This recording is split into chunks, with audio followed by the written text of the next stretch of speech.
قابا وارد سرسارة سرسابا أحمد شيخ صالح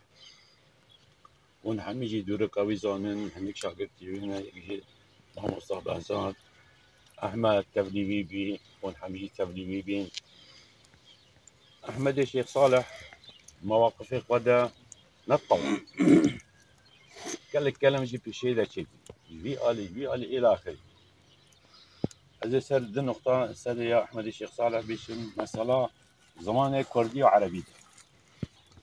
الزمان عربي وقت دنفيسي يكي بخاندا ويبقى تاخذ أرمزا كردي وقت كردي بنفيسيا يقول خذ أرمزا عربي ينجي ولا يعني پهلوان بي تردو زمان هذا الشيخ صالح بيجي قسما من راسيات الشؤون بأمجادنا بالدم الطاهر والمهراق من كل شهيد قسما بالثورة الحمراء بكاومي بصلاح وبمحمود وسعيد أنفر البرزاني كردا هم عشاق الجهاد فاستهانوا بالمنايا واستعدوا من جديد نؤمن بالحق شكل مبادئ نؤمن بالحق والسلم وتقرير المصير للشعوب نحن منهم دونه لما نريد هذه كان مالكيش هالبستك هي ويا سر يكيتي أحمد الشيخ صالح اللي بيجي أفبري بري كل بيجي صلاة